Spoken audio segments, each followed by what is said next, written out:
Hello everyone, good morning, welcome back to my channel. তো আজকে কড়াইটা না পুড়ে গেছে বলতে আমারই দোষে পুড়ে গেছে। আমি এদিকে মাছ ভাজতে দিয়ে কড়াইতে আমি না ইয়েটা কমাইনি, না কমিয়ে দিয়েই আমি সবজি কাটতে বসে গেছিলাম। ভাগ্যিস নাকে গন্ধটা এসেছিলো, তারপরে দৌড়িয়ে গিয়ে ইন্ডাকশান অফ করে মাছগুলোকে তুলে মাছগুলো সব কটাই ঠিকঠাক ছিল, শুধু একটা মাছে একটুখানি হালকা ধরে গেছিলো। আজকে রান্নায় মানে একদমই মন ছিল না, যে রান্না মানে করতেই ইচ্ছা করছিল না। মাঝে মাঝে হয় না, আমার এখন এই 2-3 দিন যাবৎ এই রকমই হচ্ছে, কিছুই করতে ইচ্ছা করছে না। ফ্লিপকার্টের মালগুলো আজকে আসবে, ফোন করলো। এরা মনে হয় বাড়ি চেনে না, অ্যাড্রেস দিলাম তাও বুঝতে পারলো না। যাই হোক, একটা জিনিস দেখাই আপনি, এই দেখুন পলাশ ফুল। আমি তো এতদিন দেখতেই পাইনি যে এখানে পলাশ ফুল আছে। কি সুন্দর লাগছে না দেখতে, আমার বাড়ির সামনেই পলাশ ফুল গাছ। এদিকে জায়গাটা দেখুন, এই জঙ্গল। হঠাৎ করে আজকে সকালবেলাতে গাছে জল দিতে গিয়ে দেখছি, প্রথমে ভেবেছিলাম যে কেউ হয়তো পলাশ ফুলের গাছের ডাল ভেঙে নিয়ে এসে গাছের ওপরে দিয়ে দিয়েছে যাতে পলাশ ফুল গাছ মনে হয়। কিন্তু এখন যখন এসে জিনিসটাকে দেখছি, না গাছই কোনোদিনও দেখিনি, মানে যবে থেকে এখানে এসছি আর কি। ভালোই লাগছিল দেখতে। তো 10 থেকে 15 মিনিট দাঁড়িয়ে রয়েছি, তারপরে এলেন। তো এখন মালগুলো দেখে নিই, বুঝে নিই। গত মাসেও একটা প্রবলেম হয়েছিল, যাই হোক। ওকে, গুড ইভিনিং। কয়েকদিন ব্লগ বানাইনি, দিদিভাই গেল কবে, বৃহস্পতিবারই লাস্ট ব্লগ করেছিলাম। তারপরে শুক্র শনি রবি 3 দিন একদম একটু রেস্ট নিলাম। কেন জানি না শরীরটা একদম ভালো লাগছে না, একদমই ভালো লাগছে না। সারাদিন ওই একঘেয়ে রুটিনের কাজ, তারপরে ঘুমটাও যেন মনে হচ্ছে কোথাও না কোথাও একটুখানি কম হচ্ছিলো। তো সেই জন্য কিছু ভালো লাগছিল না, না ব্লগ, ফোনের দিকে তো তাকাতেই ইচ্ছা করছিল না, তো ফোনও দেখতাম না, এরকম হয়েছে। তো পুরোনো ভিডিওগুলোই আর যতক্ষণ ভালো লাগতো এডিট করতাম, তারপরে এডিট করতাম না, এই সমস্ত করে করেই আর কি 3 দিন একটুখানি রেস্ট নিলাম। আজকেও দুপুরে ঘুমিয়েছি, ভালোই লাগছিল না, সিরিয়াস বলছি, একদম কিছু ভালো লাগছিল না। মানে আপনারা ব্লগ দেখলেই বুঝতে পারবেন, কারণ ব্লগের আমি মানে আমি কোনো ব্লগের হেডলাইন দিচ্ছি না, আমি কী বলে ওটাকে, ফটোর কোনো মা বাপ আছে, মানে কি বিচ্ছিরি হচ্ছে, মানে একবার মানে কোনো রকমের সেই ঠেলা কাজ চালানোর মতন আর কি চলছে এখন। এই হোলিটা যাওয়ার পরের থেকে এই জিনিসটা হয়েছে, জানি না কেন। আর আমাদের এদিকে না গরমটাও পড়ে গেছে, তো আমার যেটা হয় গরমে মানে এখনই যা ঘাম হচ্ছে, তো কি জানি কি হচ্ছে আমার, কে জানে। তো এই হচ্ছে ব্যাপার। যাই হোক, আপনাদেরকে আর এই সমস্ত গল্প দিয়ে কী হবে। তো আমি একটা জিনিস অর্ডার করেছিলাম অনলাইনে, আমি অনেক দিন ধরেই ভাবছিলাম যে অর্ডার করব, তো ফাইনালি আমার ভাবনাটা কাজে এসছে। তো আজকেই এসছে জিনিসটা, আমি না খুলে দেখিনি।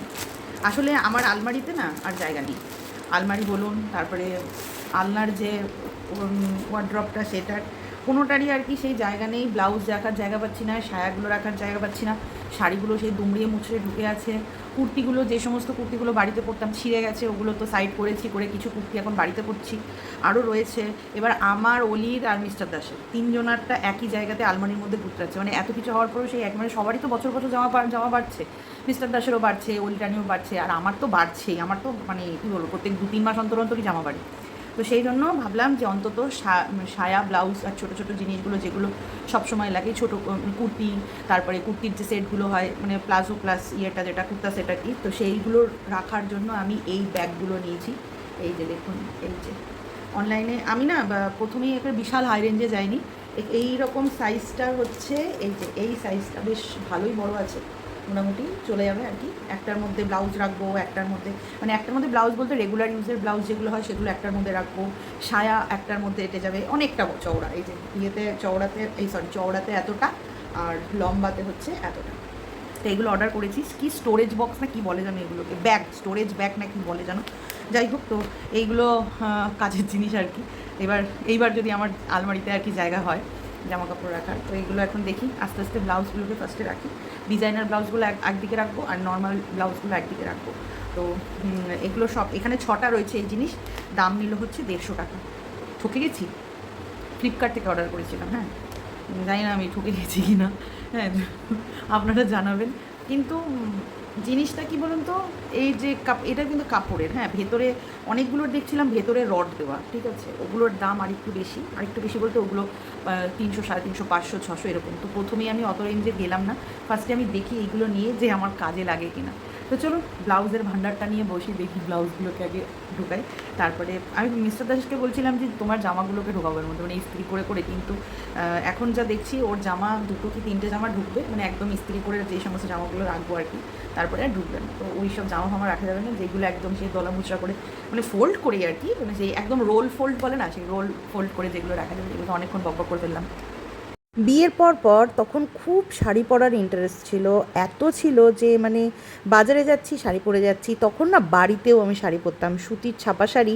তখন যেগুলো বিয়েতে পেয়েছিলাম সেগুলো আর কাউকেই দিইনি, তখন বাড়িতেই পরতাম আর খুব ভালোও লাগতো। আজকে ভাবছিলাম এই জামা কাপড়গুলো গুছাতে গুছাতে যে আবার সেই বাড়িতে না শাড়ি পরা ধরবো, কারণ ছাপার শাড়ি এখনও প্রায় 10-12টা মতন জমে আছে, সেইগুলোর কি যে হবে। আর পুজো টুজো দিতে গেলে পারে তাও এখন আর ওই ছাপার শাড়ির দিকে নজর যায় না, ওই হ্যান্ডলুমের শাড়িগুলোই দেখি বা যেগুলো পরা যায় আর কি। তো ছাপার শাড়িগুলো কি হবে, আর কাউকে না দিতে মন চায় না, কারণ সব কটা নতুন। একবার হয়তো কোনো কারণে একবার পরেছি, কিন্তু সেগুলো আর মানে পরা হয়নি। কিন্তু ওই ভাবি, আমার ভাবনার সাথে কাজের কোনো মিলই থাকে না। আমি ভেবেই যাই যে হ্যাঁ এরপরে বাড়িতে শাড়ি পরা ধরবো, কিন্তু হয়ে ওঠে না জানেন। তখন কাজের মধ্যে থাকতে থাকতে তখন মনে হয় তাড়াতাড়ি করে চুড়িদারটা পরেই দৌড় দিই, কারণ শাড়ি পরে যতক্ষণে হাঁটবো চুড়িদার পরে তার থেকে বেশি স্পিডে হাঁটতে পারবো। আর কেন জানি না এখন যেন শাড়ি পরে না হাঁটতেও পারি না। একটা টাইমে কিন্তু শাড়িই পরতাম, এখন ওই না পরে পরে অভ্যাস খারাপ হয়ে গেছে। তবে না, এইবার ভেবেছি যে শাড়িগুলোকে পরতে হবে, অন্তত পরে একবার দুবার অন্তত পরি। মাঝে মাঝে আগের জীবনের সাথে এখনকার জীবনের তুলনা করি, জানেন তো, যে আগের জীবনই ভালো ছিল, এত দায়িত্ব ছিল না, কিছু না, দিব্যি রিল্যাক্সে নিজের মতন থাকা খাওয়া, নিজের ইচ্ছে মতন এদিকে ঘুরতে যাওয়া ওদিকে ঘুরতে যাওয়া। কিন্তু সামান্য 1 ঘন্টার জন্য বাড়ির বাইরে বেরোলেও আমাকে নয় সবটা করে দিয়ে যেতে হবে, আর না হলে তার জন্য একটা ব্যবস্থা করতে হবে। ওই জোগাড় করতে করতে অর্ধেক জীবন কাবার।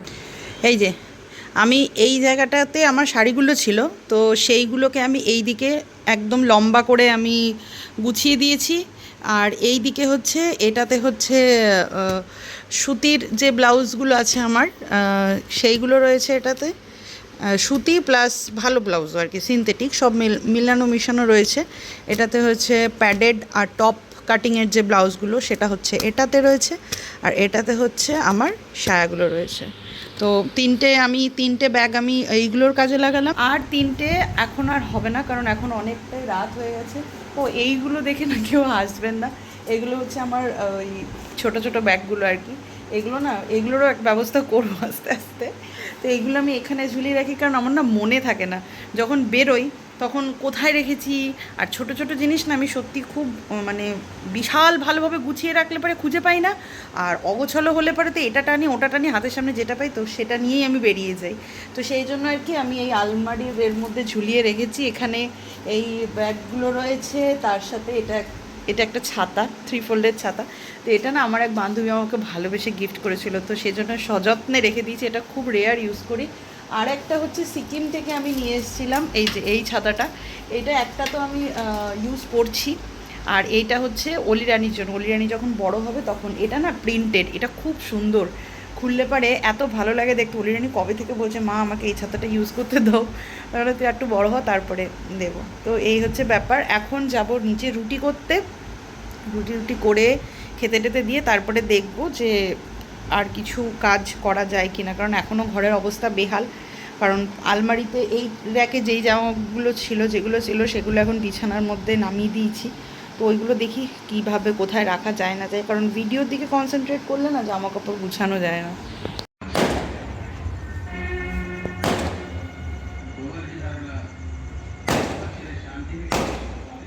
টিভির ভলিউমটা কমাও।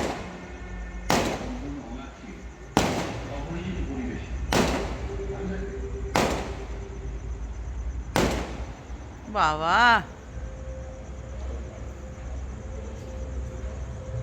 এটাই কি লাস্ট বিয়ে নাকি এই মাসের? এদিকে অলিরানি আর আমি এখন বিয়েবাড়ির বর ঢুকেছে, তো রাত্রেবেলা শোয়া বন্ধ করে দিয়ে এখানে দাঁড়িয়ে রয়েছি, পটকা ফুটছে সেটা দেখছি। আর ফাটবে না, চলে এবার শুতে যাই। তোর আবার নাচের কি হয়েছে? তোকে তো নেমন্তন্ন করেনি।